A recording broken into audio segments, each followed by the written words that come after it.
President-elect Donald Trump is testing Senate Republicans' loyalty with his picks for top posts in the upcoming administration. Assuming Democrats unite in opposition to most of his nominees, Trump will need at least 50 of the 53 Republicans who will serve in the Senate next Congress to confirm his picks. Vice President-elect J.D. Vance would be able to cast a 51st tie-breaking vote if necessary. So will Senate Republicans fall in line behind Trump's picks, or will some falter due to opposition? Here are 6 GOP senators I spoke to who could pose a threat to the president-elect's administration picks. Number 1, Senator Susan Collins of Maine. Collins is one of the most moderate GOP senators. She did not vote for Trump in the presidential election and was among 7 Republicans in 2021 who voted to convict Trump during his second impeachment trial on charges that he incited the January 6th riot at the Capitol. Notably, in 2017, Senator Collins voted against 2 of Trump's first-term cabinet picks, Betsy DeVos for Education Secretary and Scott Pruitt for Environmental Protection Agency Administrator. Senator Collins says she views the Senate's constitutional role of advice and consent on presidential nominations as, quote, very important, and plans to look at all of Trump's picks through that lens. Number 2, Senator Lisa Murkowski of Alaska.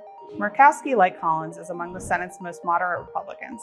She did not back Trump for president, voted to convict him in his second impeachment trial, and also voted against DeVos's nomination in 2017, citing her lack of experience with public education. More notably, Murkowski was the only Republican to oppose Supreme Court Justice Brett Kavanaugh's confirmation, although she officially voted present to offset a GOP supporter's absence. Senator Murkowski has mostly declined to comment at this early stage of the confirmation process, saying, quote, "Nobody gets any job until we have to get through the whole process, which is in January.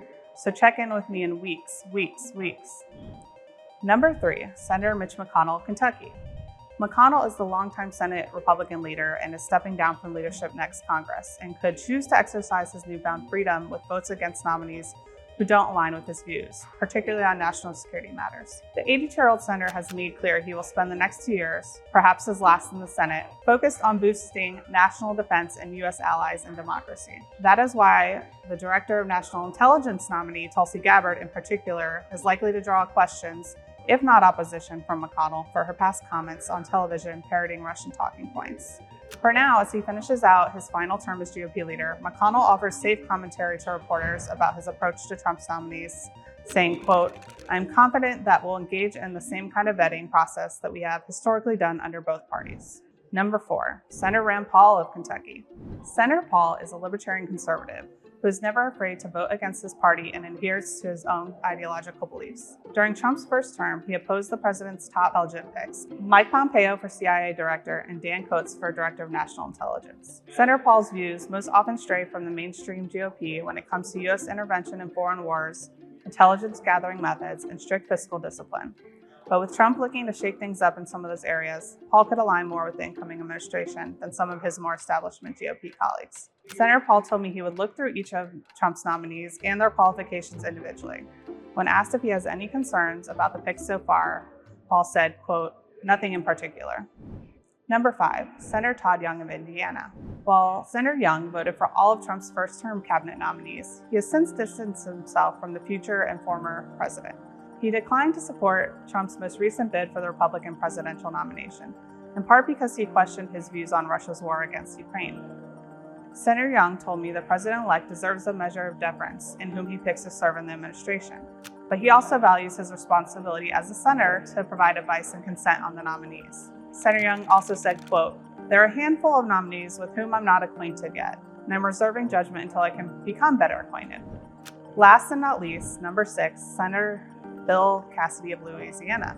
Senator Cassidy is also an occasional Trump critic and one of the 7 Republicans who voted to convict him during his second impeachment trial.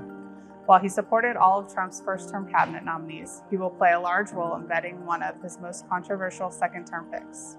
Cassidy will chair the Senate Health, Education, Labor, and Pensions Committee next Congress that will oversee Robert F. Kennedy Jr.'s confirmation process for Health and Human Services Secretary. He said, quote, "I'd like him to define himself instead of being defined what I've read in the press, etc."